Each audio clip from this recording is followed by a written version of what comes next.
Hello అండి. Welcome to our channel Swapna Vijay gardening vlogs. అందరూ ఎలా ఉన్నారు? బాగున్నారా? ఇక్కడ మా వంకాయ చెట్టుకి చూడండి ఎన్ని వంకాయలు కాసాయో. ఒకే వంకాయ మొక్కకి దగ్గర దగ్గర ఒక 1/4 కేజీ వంకాయల వరకైతే కాసాయి. ఇక్కడ ఒక్క వంకాయను మాత్రం విత్తనాలకు వదిలిపెట్టాను. ఎందుకంటే నాకు ఈసారి నారు దొరకడమే చాలా అంటే చాలా కష్టమయ్యిందండి. నాకు కొంచెమే నారు నర్సరీలో కొంచెం దొరికితే తెచ్చుకున్నాను.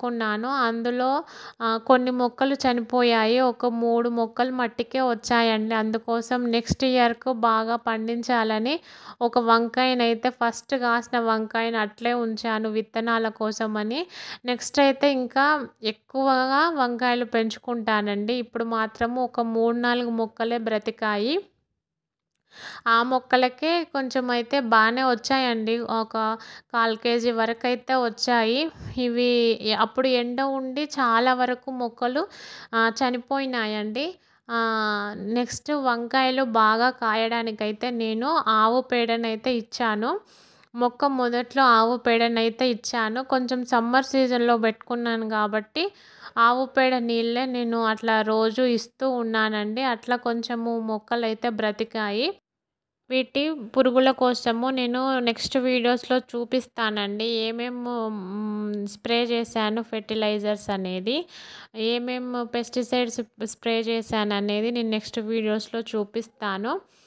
ఇవొచ్చేసి పచ్చిమిరపకాయలు. మొన్న ఒక వీడియో పెట్టాను గదా! అవేమో కింద కింద నేలలో పెట్టిన పచ్చిమిరపకాయ మొక్కలండి.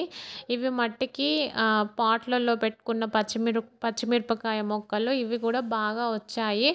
మనము పచ్చిమిరపకాయ మొక్కలైతే ఒక 3, 4 పెట్టుకుంటే సరిపోతుందండి. అవి ఎప్పటికీ కాస్తూ ఉంటాయి. ఒక్క పచ్చిమిరపకాయ మొక్కకే ఆల్మోస్ట్ 1/4 కేజీ వరకైతే వచ్చాయి పచ్చిమిరపకాయలు ఈసారి.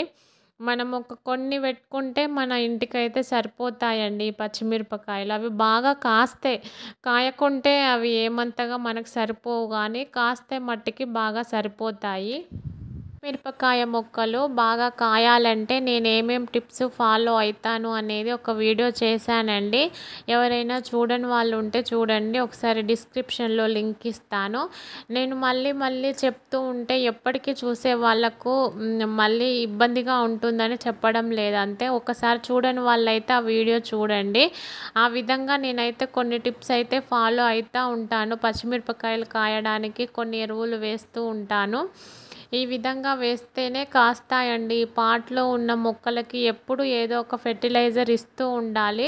అప్పుడే ఆ మొక్క కాయగలదు. మన కిచెన్ నుండి కలెక్ట్ చేసుకునే కిచెన్ వేస్ట్ కంపోస్ట్ ఇచ్చినా గానీ మొక్కలు బాగా కాస్తాయండి. నేనైతే కిచెన్ వేస్ట్ కంపోస్ట్ గానీ, డీఏపీ గానీ, లేదంటే ఆవు పేడ గానీ, మాగిన గొర్రెల ఎరువు గానీ ఈ విధంగానైతే ఇస్తూ ఉంటాను మొక్కలకి. ప్లస్ ఎండ అనేది చాలా అవసరము. వాటరింగ్ ఒకటి చూసుకొని వాటర్ ఇచ్చుకోవాలి. ఇంతేనండి. పురుగులకైతే ఏం ఫెర్టిలైజర్ అనేది నేను ఒక్కసారి చూపిస్తానండి. గార్లిక్కును తర్వాత అలోవెరా ఫెర్టిలైజర్ అయితే బాగా పనిచేస్తుంది. నేనైతే నెక్స్ట్ వీడియోస్‌లో దాన్ని పోస్ట్ చేస్తాను. ఈ విధంగా కొంచెము మనం కేర్ తీసుకున్నట్లయితే మొక్కలు బాగా కాస్తాయండి.